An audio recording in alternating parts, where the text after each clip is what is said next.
चंद्रभागा नदी। चंद्रभागा नदी, राजस्थान में चंद्रभागा नदी भी कितनी है? 2 नदी है। एग्जाम में यहां से भी प्रश्न भी बनता है कि चंद्रभागा पशु मेला किस नदी के तट पर और कहां पर आयोजित होता है? तो चंद्रभागा जो पशु मेला है चंद्रभागा नदी पर झालावाड़ में आयोजित होता है। तो एग्जाम में यहां से भी प्रश्न बनता है। देखो प्रश्न ये बना हुआ था,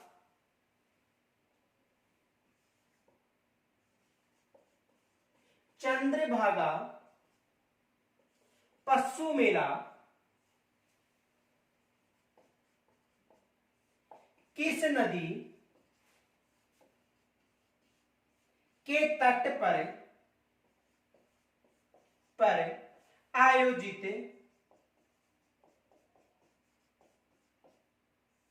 होता है?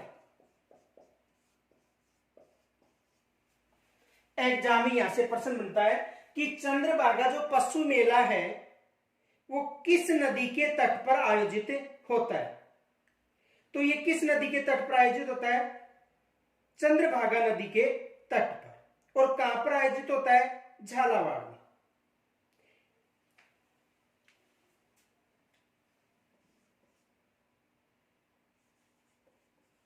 चंद्रभागा नदी के तट पर और कहां पर? झालावाड़ में। एग्जाम में यहां से प्रश्न बनता है। तो देखो चंद्रभागा पशु मेला किस नदी के तट पर आयोजित होता है? चंद्रभागा नदी के तट पर। कहां पर आयोजित होता है? झालावाड़ में। और चंद्रभागा जो नदी है राजस्थान में 2 है। राजस्थान में चंद्रभागा नदी कितनी है? 2। एक चंद्रभागा काली सिंध की सहायक नदी है और दूसरी बनास की सहायक नदी। तो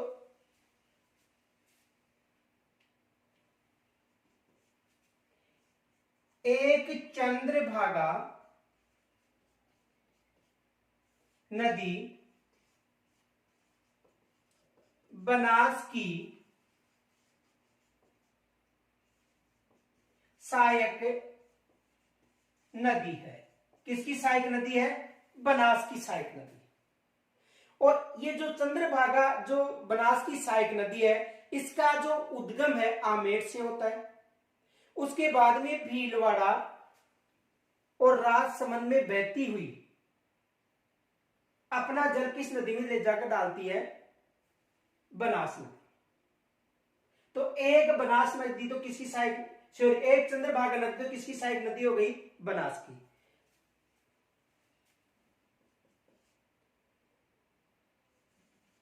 दूसरी चंद्रभागा नदी काली सिंध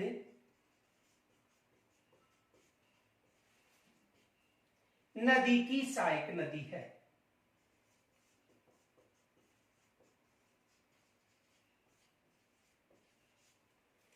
तो देखो चंद्रभागा नाम से 2 नदियां हैं राजस्थान में। एक चंद्रभागा नदी बनास की सहायक नदी है और दूसरी चंद्रभागा नदी काली सिंध की सहायक नदी है। और एग्जाम में यहां से प्रश्न बनता है कि जो चंद्रभागा जो पशु मेला है, चंद्रभागा जो पशु मेला है वो कहां पर आयोजित होता है? तो चंद्रभागा जो पशु मेला है वो कहां पर आयोजित होता है? झालावाड़ में। और किस नदी के तट पर? चंद्रभागा नदी के तट पर। तो यहां से एग्जाम में प्रश्न बनते हैं, विशेष याद रखना। आगे देखो,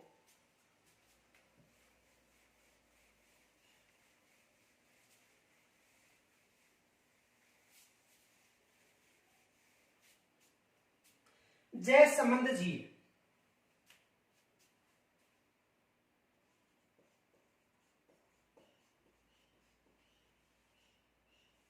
जयसमंद झील, देखो जयसमंद झील भी राजस्थान में 2 है।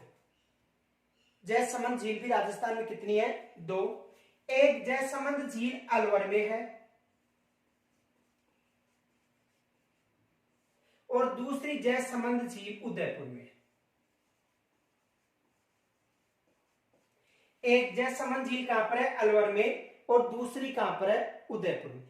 इस झील का जो अलवर में जयसमंद झील है, इस झील का जो निर्माण था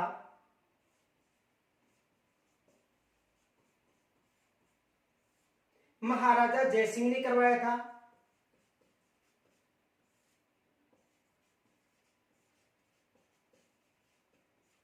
महाराजा जयसिंह ने करवाया था।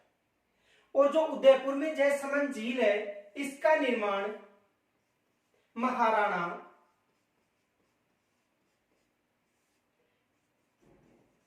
जयसिंह ने करवाया था।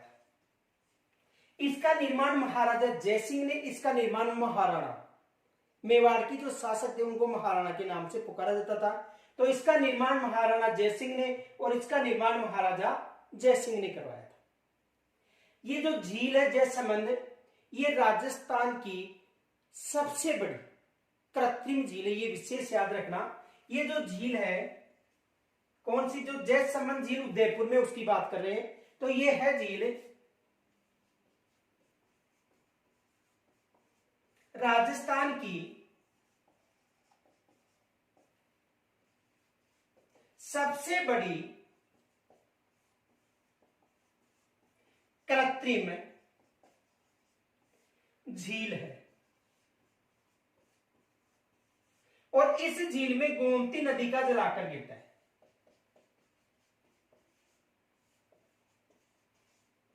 किस नदी का जल आकर गिरता है? गोमती नदी का जल आकर गिरता है। तो राजस्थान में जयसमंद झील एक तो अलवर में है और दूसरी जयसमंद झील कहां पर है? उदयपुर में है। जो अलवर की जयसमंद झील है उसका निर्माण महाराजा जयसिंह ने करवाया था और जो उदयपुर में स्थित है उसका भी निर्माण महाराणा, ये महाराजा है और वो है महाराणा। यहां से एग्जाम में प्रश्न बन सकता है। तो जयसमंद झील, और एक विशेष याद रखना, एग्जाम में यह भी प्रश्न पूछा जाता है कि राजस्थान की सबसे बड़ी प्राकृतिक झील कौन सी है? तो राजस्थान की सबसे बड़ी प्राकृतिक झील कौन सी है? पुष्कर झील। और यदि कृत्रिम झील पूछे तो कृत्रिम झील कौन सी बतानी है? जयसमंद झील। ये विशेष याद रखना। यहां से एग्जाम में प्रश्न बनता है, देखो, राजस्थान की सबसे बड़ी कृत्रिम झील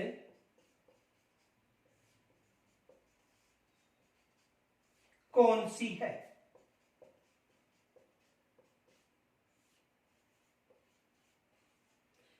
राजस्थान की सबसे बड़ी कृत्रिम झील कौन सी है? तो कौन सी है? जयसमंद झील। और जयसमंद झील कहां पर है? उदयपुर में। और एक जयसमंद झील कहां पर है? अलवर में। ये विशेष याद रखना। आगे देखो,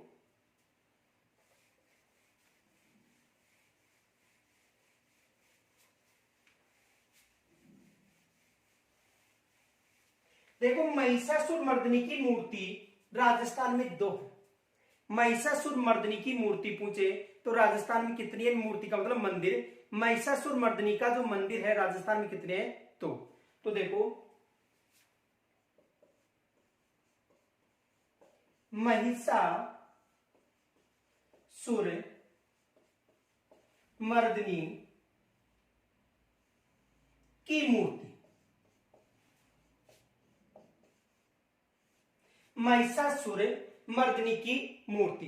तो जो महिषासुर मर्दिनी की मूर्ति है राजस्थान में कितनी है? तो ये विशेष याद रखना, एग्जाम में यहां से प्रश्न आ सकता है। एक है ओसिया जोधपुर। तो महिषासुर मर्दिनी की एक मूर्ति तो कहां पर है? ओसिया जोधपुर। और ओसिया जोधपुर में जो महिषासुर मर्दिनी की जो मूर्ति है इसे राजस्थान का भुवनेश्वर भी कहा जाता है। ओसिया जोधपुर को राजस्थान का भुवनेश्वर भी कहा जाता है। यह भी विशेष याद रखना। इसे राजस्थान का भुवनेश्वर कहा जाता है। तो महिषासुर मर्दिनी की जो मूर्ति है, एक मूर्ति कहां पर है? ओसिया जोधपुर में। और इसे राजस्थान का क्या कहा जाता है? भुवनेश्वर कहा जाता है। एग्जाम में यहां से भी प्रश्न पूछा गया था। और जो दूसरी है इसकी मूर्ति वो है किराडू बाड़मेर। दूसरी कहां पर है? किराडू बाड़मेर। तो महिषासुर की एक मूर्ति तो कहां पर है? ओसिया जोधपुर। दूसरी है किराडू, और किराडू कहां पर है? बाड़मेर। और किराडू बाड़मेर को राजस्थान का खजुराहो कहा जाता है। किराडू जो बाड़मेर है इसे राजस्थान का खजुराहो कहा जाता है। राजस्थान का खजुराहो किसे कहा जाता है? किराडू बाड़मेर को। तो देखो महिषासुर मर्दिनी की जो मूर्ति है तो ओसिया जोधपुर में है और दूसरी है किराडू बाड़मेर, ये विशेष याद रखना। इनके अलावा ओसिया जोधपुर को राजस्थान का भुवनेश्वर कहा जाता है और किराडू को राजस्थान का खजुराहो कहा जाता है। और यदि मेवाड़ का खजुराहो पूछे तो जगत उदयपुर को कहा जाता है। तो देखो महिषासुर मर्दिनी की मूर्ति ओसिया और बाड़मेर में है, किराडू में। ओसिया को कहा जाता है राजस्थान का भुवनेश्वर और किराडू कहा जाता है राजस्थान का खजुराहो। यहां से एग्जाम में प्रश्न बनता है। देखो प्रश्न क्या आता है?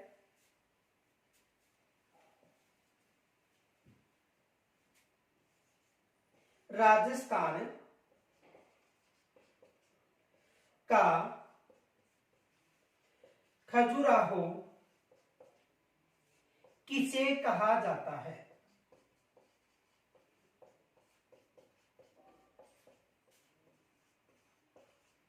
राजस्थान का खजुराहो किसे कहा जाता है? किसे कहा जाता है? किराडू बाड़मेर। यहां से एग्जाम में प्रश्न बनता है। और यदि मेवाड़ का खजुराहो पूछे तो जगत उदयपुर बताना है।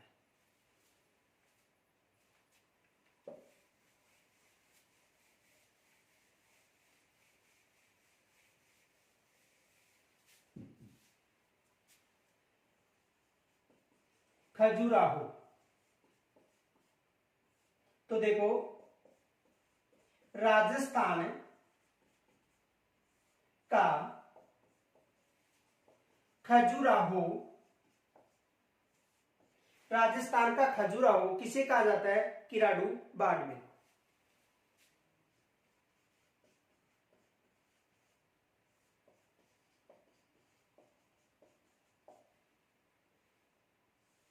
राजस्थान का खजुराहो किसे कहा जाता है? किराडू बाड़मेर को। और यदि रेगिस्तान यदि मेवाड़ का खजुराहो, मेवाड़ का खजुराहो किसे कहा जाता है? जगत उदयपुर। एग्जाम में यहां से भी प्रश्न बनता है कि राजस्थान का जो खजुराहो है वो किसे कहा जाता है? तो राजस्थान का जो खजुराहो है किसे कहा जाता है? किराडू को। और मेवाड़ का जो खजुराहो है वो किसे कहा जाता है? जगत उदयपुर को।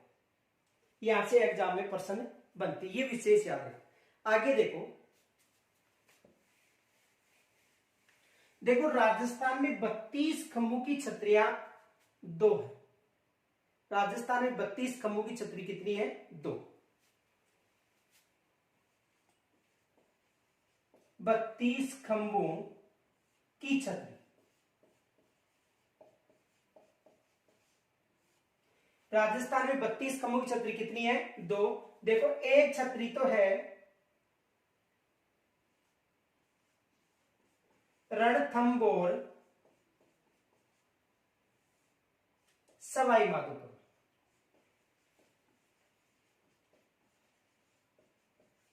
जिसे न्यायिक छतरी के नाम से भी जाना जाता है। यानी जो 32 खंभों की छतरी राजस्थान में कितनी है? 2।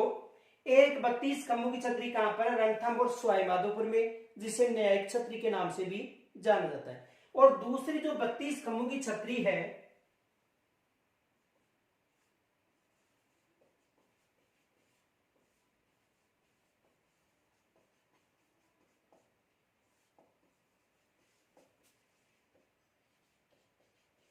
वो है मांडलगढ़ भीलवाड़ा।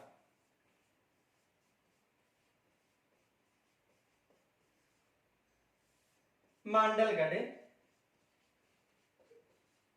भीलवाड़ा। तो राजस्थान में 32 कमुक छतरी, 32 कमुक छतरी तो रणथंभ और सवाई माधोपुर में हो गई।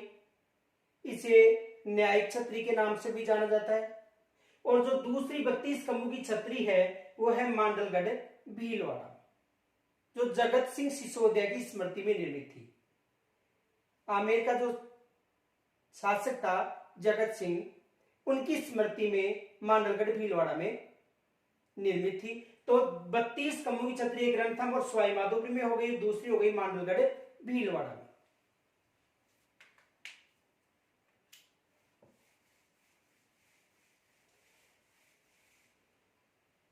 देखो गणेश जी मंदिर की बात करें,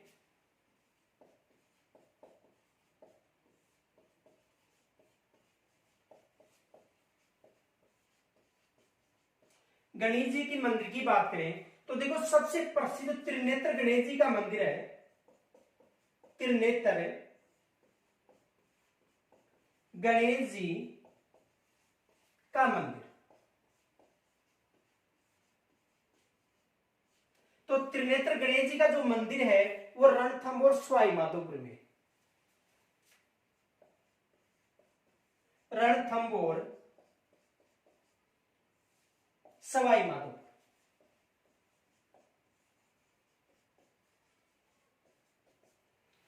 यानी ये प्रसिद्ध मंदिर है। त्रिनेत्र गणेश जी का जो मंदिर है वो कहां पर है? रणथंभ और सवाई माधोपुर में है। दूसरा जो गणेश जी का मंदिर है यानी खड़े गणेश जी का मंदिर। तो खड़े गणेश जी का जो मंदिर है वो कहां पर है? कोटा में। खड़े गणेश जी का मंदिर कहां पर है? कोटा में। और यदि नाचना गणेश जी का मंदिर पूछे,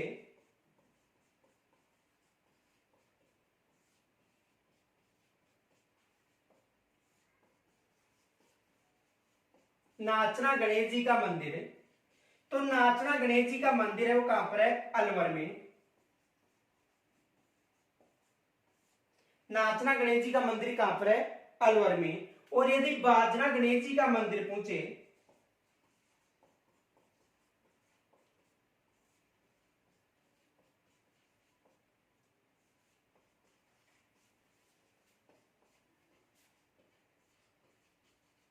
तो बाजना गणेश जी का मंदिर कहां पर है? सिरोही में।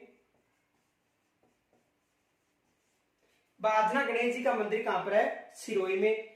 और यदि सिंह पर सवार गणेश जी का मंदिर पूछे तो कहां पर बताना है? बीकानेर में।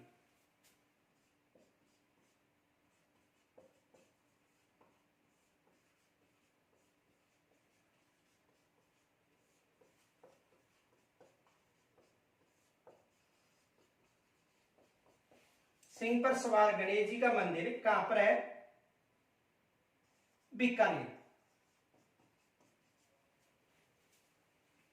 तो देखो त्रिनेत्र गणेश जी का मंदिर कहां पर है? रणथंभ और सवाई माधोपुर में। खड़े गणेश जी का मंदिर कोटा में। नाचना गणेश जी का मंदिर अलवर में। बाजना गणेश जी का मंदिर सिरोही में। और सिंह पर जो सवार गणेश जी का जो मंदिर है वो कहां पर है? बीकानेर।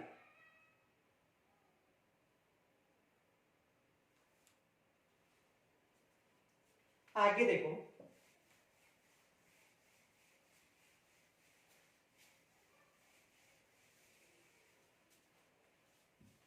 गंभीरी नदी। गंभीरी नदी, देखो राजस्थान में गंभीरी नदी भी कितनी है? 2 नदियां हैं। एक गंभीरी नदी यमुना की सहायक नदी है,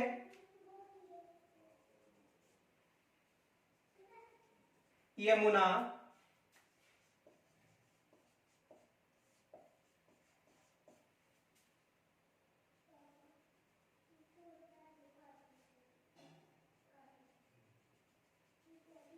एक गंभीरी नदी किसकी सहायक नदी है? यमुना की।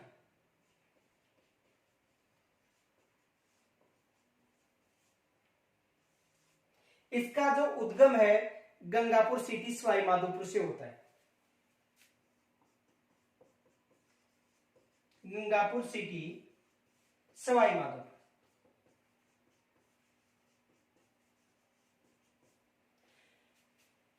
उसके बाद में सवाई माधोपुर,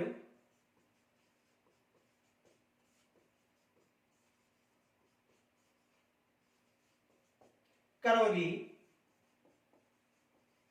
और धौलपुर में बहती हुई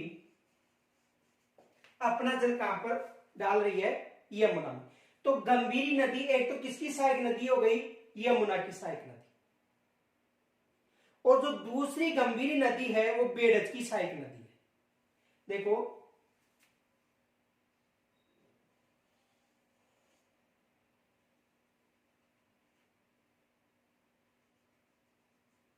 आयड़ नदी, आयड़ नदी अपना जल कहां पर डाल रही है? उदय सागर झील में।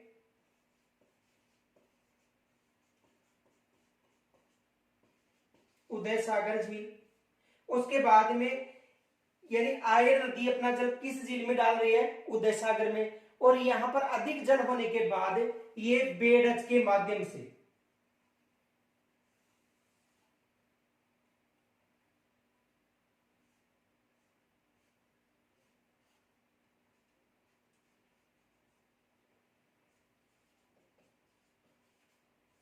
अपना जल कहां पर? बनास नदी में। देखो आयड़ नदी अपना जल उदय सागर झील में डाल रही है और उदय सागर झील के बाद में इसे बेड़ज के नाम से जाना जाता है, जो अपना जल बनास नदी में डाल रही है। और इसकी जो सहायक नदी है वो कौन सी नदी है? गंभीर।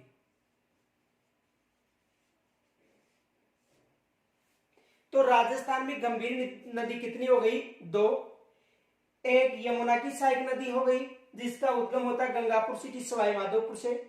उसके बाद में सवाई माधोपुर, करौली और धौलपुर में बहती है अपना जल कहां पर? यमुना नदी में। और दूसरी है बेड़ज की सहायक नदी, यानी आयड़ नदी का अपना जल उदय सागर झील में। यहां से इस नदी का नाम बनास तक बेड़ज हो जाता है और बेड़ज नदी में अपना जल कौन सी नदी डालती है? गंभीरी। तो राजस्थान में गंभीरी नदी कितनी हो गई? 2 नदी, एक यमुना की सहायक नदी और दूसरी बेड़ज की सहायक नदी।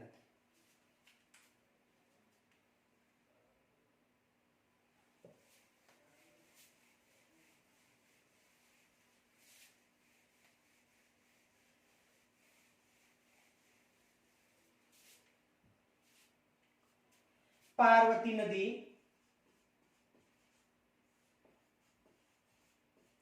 पार्वती नदी भी राजस्थान में 2 है। एक पार्वती नदी चंबल की सहायक नदी है और दूसरी गंभीरी की सहायक नदी है। देखो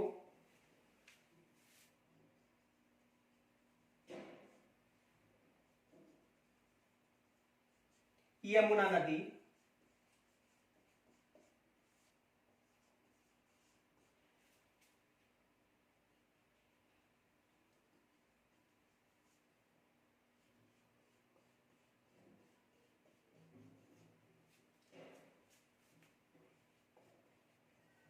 गंभीरी नदी,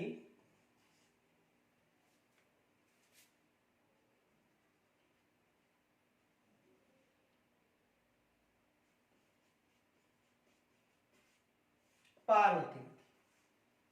और दूसरी है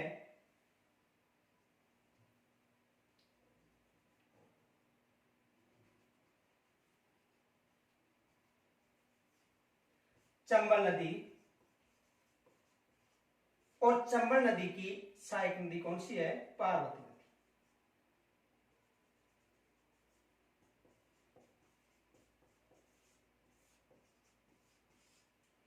तो राजस्थान में जो पार्वती नदी है वो कितनी हो गई? 2। एक हो गई गंभीरी की सहायक नदी और दूसरी किसकी सहायक नदी हो गई? पार्वती की सहायक नदी। तो राजस्थान में जो पार्वती नदी है वो कितनी नदी हो गई? 2।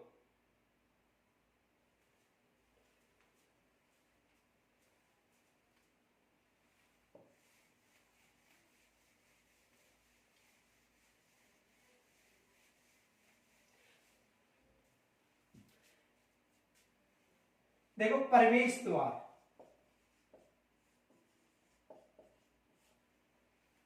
यदि राजस्थान का प्रवेश द्वार पूछे तो भरतपुर बताना है, और यदि पूर्वी राजस्थान का प्रवेश द्वार पूछे तो धौलपुर बताना है।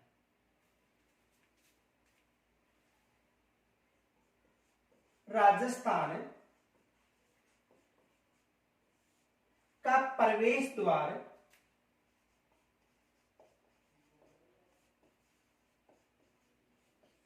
भरतपुर और पूर्वी राजस्थान का प्रवेश द्वार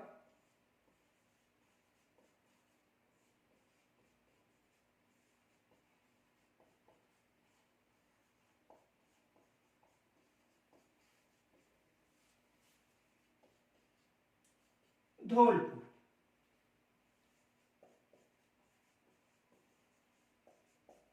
राजस्थान का जो प्रवेश द्वार है वो भरतपुर और पूर्वी राजस्थान का जो प्रवेश द्वार वो किसे कहा जाता है?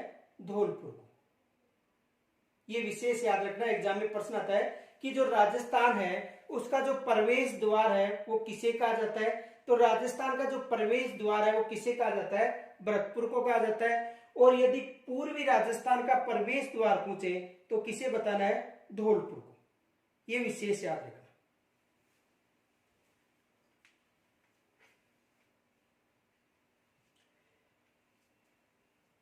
देखो, यदि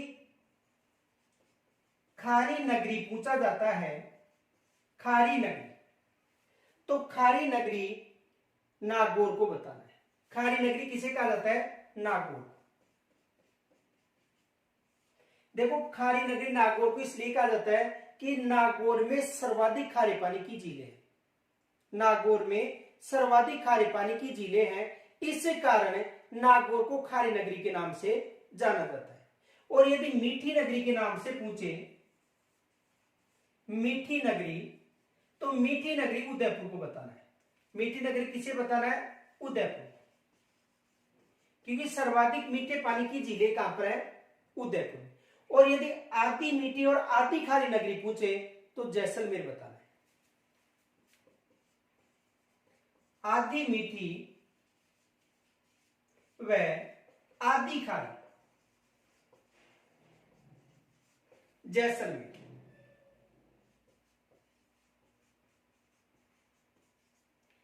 तो देखो, खारी नगरी नागौर, मीठी नगरी उदयपुर। खारी नगरी विशेष याद रखना क्योंकि नागौर में सर्वाधिक खारे पानी की झील है, इस कारण खारी नगरी किसे कहा जाता है? नागौर कहा जाता है। मीठी नगरी किसे कहा जाता है? उदयपुर कहा जाता है। और आधी मीठी व आधी खारी किसे कहा जाता है? नगरी। आधी मीठी आधी खारी नगरी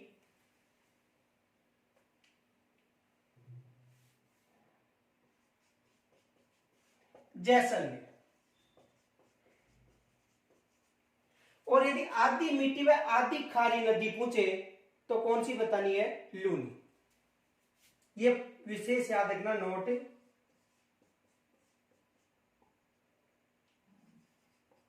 आधी मीठी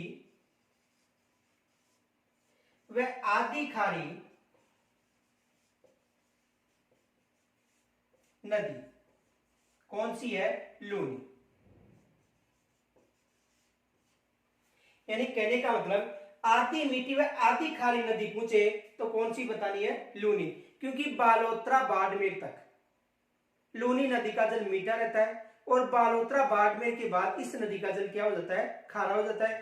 क्योंकि बालोतरा जो बाड़मेर है वहां तक इस नदी के बहाव क्षेत्र में चट्टानी मरुस्थल है, तो वहां तक इस नदी का जो जल है मीठा होता है और उसके बाद में इसका जल क्या हो जाता है? खारा। तो देखो, खारी नगरी नागौर, मीठी नगरी उदयपुर, आधी मीठी व आधी खारी नगरी किसे कहा जाता है? जैसलमेर को। और आधी मीठी व आधी जो खारी नदी है वो किसे कहा जाता है? लूनी को। ये विशेष याद है।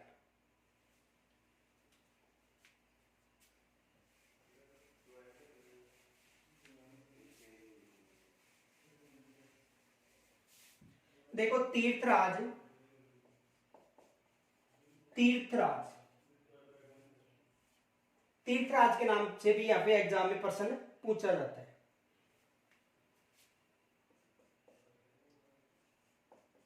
हेरिटेज तीर्थ स्थल, यदि हेरिटेज तीर्थ स्थल पूछे तो पुष्कर बताना है। यानी हेरिटेज तीर्थ स्थल किसे बताना है? पुष्कर बताना है। इनके अलावा तीर्थों की नानी पूछे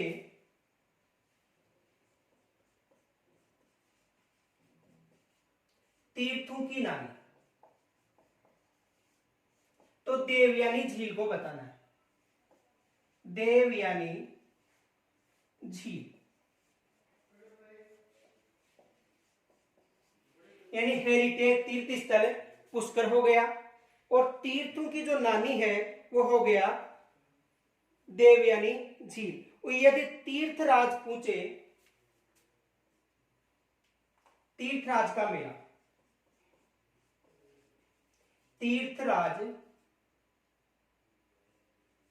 का मेला तो तीर्थराज का मेला कहां पर आयोजित होता है? पुष्कर में। तीर्थराज का मेला कहां पर आयोजित होता है? पुष्कर में।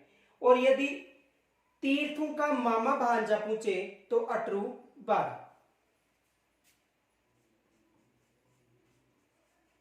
तीर्थों का मामा भांजा अटरू बारा। तो देखो तीर्थों का मामा भांजा अटरू बारा, तीर्थराज पुष्कर, तीर्थों की नानी देवयानी झील और हेरिटेज तीर्थ स्थल पूछे तो क्या बताना है? पुष्कर झील। और यदि केवल तीर्थों का मामा पूछे पुष्कर और तीर्थों का भांजा पूछे मंचकुंड धौलपुर। यदि तीर्थों का मामा पूछे तीर्थों का मामा तो कहां पर बताना है? पुष्कर।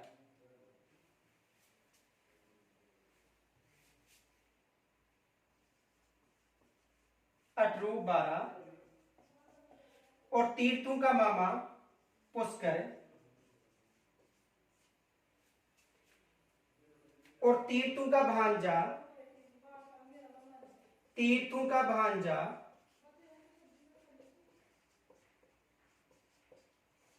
मंचकुंड धौलपुर। मंचकुंड धौलपुर।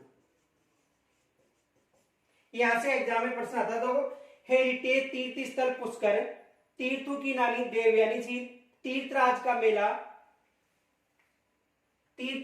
मेला पुष्कर, तीर्थों का मामा भांजा अटरू बारा, तीर्थों का मामा पुष्कर और तीर्थों का भांजा मंचकुंड धौलपुर। तो एग्जाम में यहां से भी प्रश्न बनता है। देखो अधिकतर पूछा जाता है, ये प्रश्न आया था पटवार एग्जाम में कि तीर्थों की नानी किस झील को कहा जाता है। पटवार में पूछा गया था कि तीर्थों की नानी किस झील को कहा जाता है। देखो एग्जाम में ये प्रश्न आया था, तीर्थों की नानी किसे कहा जाता है? तीर्थों की नानी किसे कहा जाता है? तो देखो तीर्थों की नानी किसे कहा जाता है? देवयानी झील को।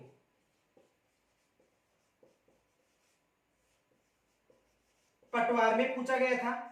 इनके अलावा देखो जो तीर्थराज का मेला कहां पर आयोजित होता है, ये राजस्थान पुलिस में एग्जाम में प्रश्न पूछा गया था कि तीर्थराज का मेला कहां पर आयोजित होता है। तो तीर्थराज का मेला कहां पर आयोजित होता है? पुष्कर में। तो यहां से भी एग्जाम में प्रश्न बन सकता है कि तीर्थ जो राज है उसका मेला कहां पर आयोजित होता है? पुष्कर में। तो यहां से भी एग्जाम में प्रश्न आ सकता है।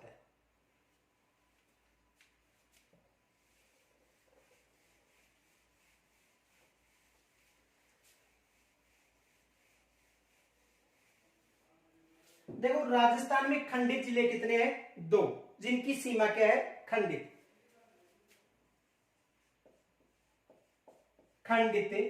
जिले। राजस्थान में खंडित जिले कितने हैं? 2। देखो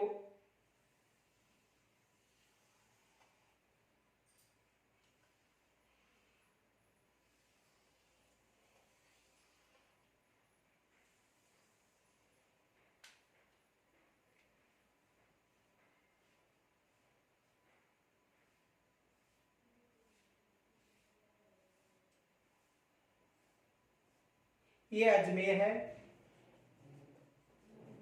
और ये भी अजमेर का एक गांव है, और ये है राजसमंद,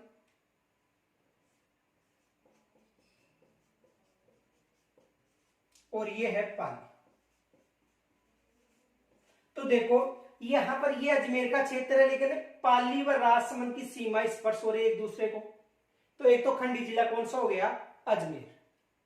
देखो ये अजमेर का ही क्षेत्र है, लेकिन ये राजसमंद है और ये पाली, यहां पर राजसमंद और पाली की सीमा स्पर्श हो रही है। तो एक तो खंडी जिला कौन सा हो गया, अजमेर, और दूसरा जो खंडी जिला है वो है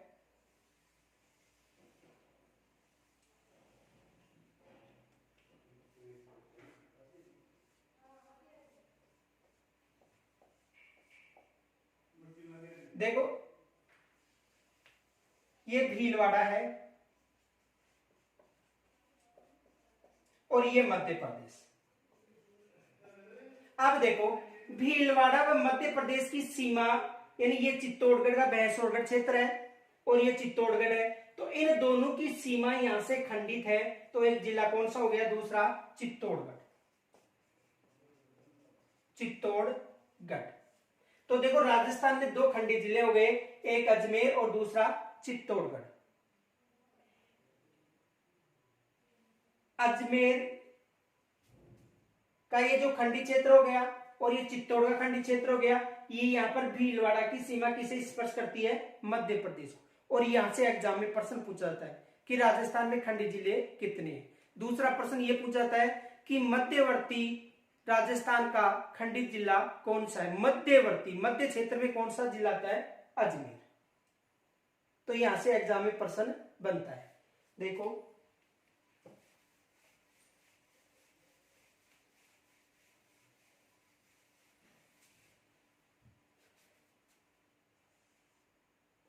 राजस्थान के मध्यवर्ती,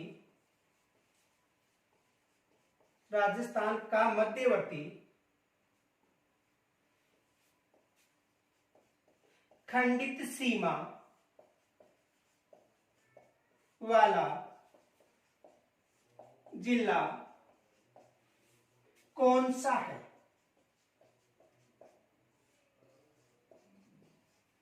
यानी राजस्थान का मध्यवर्ती खंडित सीमा वाला जिला कौन सा है। तो वहां पर ऑप्शन मिलेगा आपको, ए में दिया जाएगा अजमेर, बे में मिलेगा चित्तौड़गढ़, से में देगा ए व बे, और दे में देगा भीलवाड़ा। मानो ये ऑप्शन मिल गया आपको। तो देखो अजमेर व चित्तौड़गढ़ दोनों खंडित हैं, लेकिन राजस्थान की मध्यवर्ती, मध्य क्षेत्र में कौन सा जिला शामिल है, अजमेर, क्योंकि चित्तौड़ तो दक्षिणी राजस्थान में स्थित है।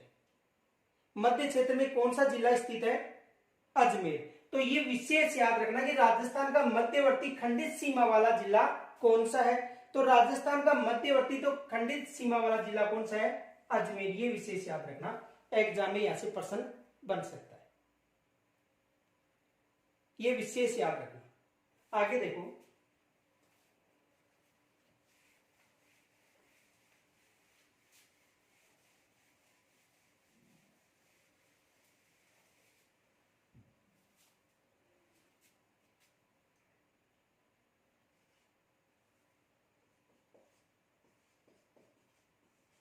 राजस्थान दिवस और एक आ जाता है राजस्थान स्थापना दिवस।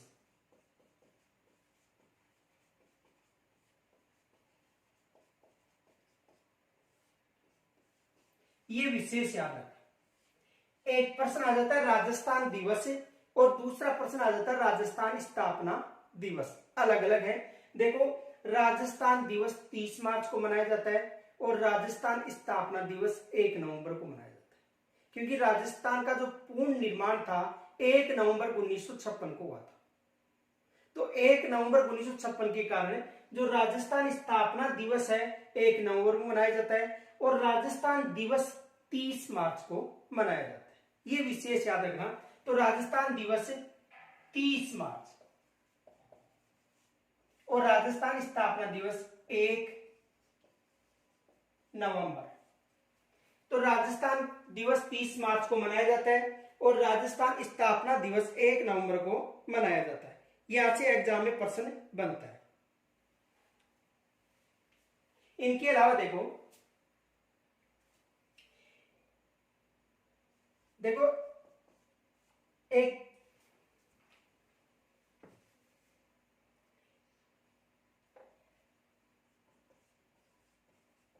एक तो आता है हर्ष की पहाड़ी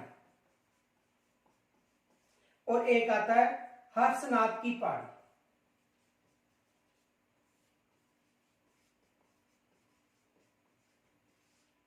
यहां से भी एग्जाम में प्रश्न पूछा जाता है। एक आता है हर्ष की पहाड़ी और एक आता है हर्षनाथ की पहाड़ी। यदि हर्ष की पहाड़ी पूछे तो सीकर बताना है और हर्षनाथ की पहाड़ी पूछे तो कहां पर बताना है, अलवर बताना है। एग्जाम में यहां से प्रश्न पूछा गया था 2012 में तृतीय श्रेणी अध्यापक में कि हर्षनाथ की पहाड़ी कहां पर है। तो हर्षनाथ की पहाड़ी तो कहां पर है, अलवर में है और हर्ष की पहाड़ी कहां पर है, सीकर में।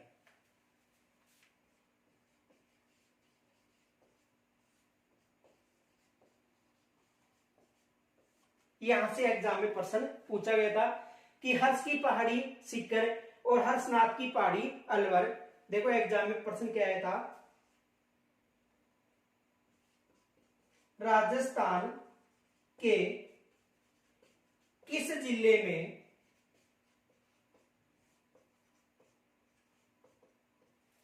हर्षनाथ की पहाड़ी स्थित है। यह एग्जाम में प्रश्न आया था कि राजस्थान के किस जिले में हर्षनाथ की पहाड़ी स्थित है। अब देखो ऑप्शन क्या थे। जो प्रथम ऑप्शन था वो था सीकर, दूसरा ऑप्शन था वो था भीलवाड़ा, तीसरा जो ऑप्शन था वो था अलवर और चौथा जो ऑप्शन था वो था टोंक। अब देखो यानी विशेष याद रखना, हर्ष और हर्षनाथ की पहाड़ी अलग अलग है। यदि हर्षनाथ की पहाड़ी पूछे तो कहां पर बताना है, अलवर में। और यदि हर्ष की पहाड़ी पूछे तो हर्ष की पहाड़ी कहां पर बतानी है, सीकर में। यहां से भी एग्जाम में प्रश्न बनता है। तो विशेष याद रखना, राजस्थान दिवस 30 मार्च, राजस्थान स्थापना दिवस 1 नवंबर, हर्ष की पहाड़ी सीकर, हर्षनाथ की पहाड़ी अलवर। और ये एग्जाम में प्रश्न पूछा गया। इनके अलावा एक थंबा या एक प्रहरी महल भी पूछा जाता है। तो एक थंबिया या एक प्रहरी महल जोधपुर व बांसवाड़ा में स्थित है।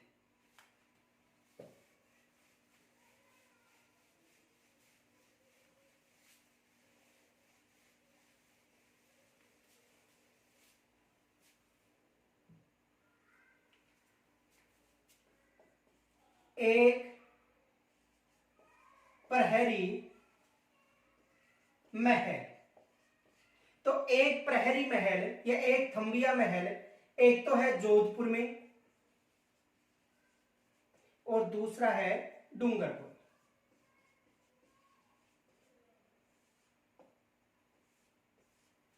एक प्रहरी महल एक है जोधपुर में, एक है डूंगरपुर में।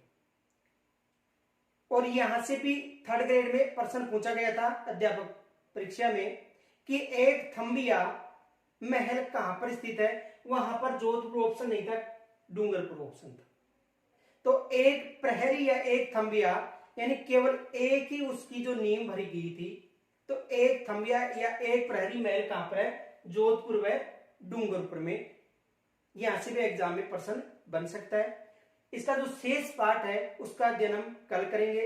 यदि कोई समस्या हो तो कमेंट्स के द्वारा जरूर बताना। धन्यवाद।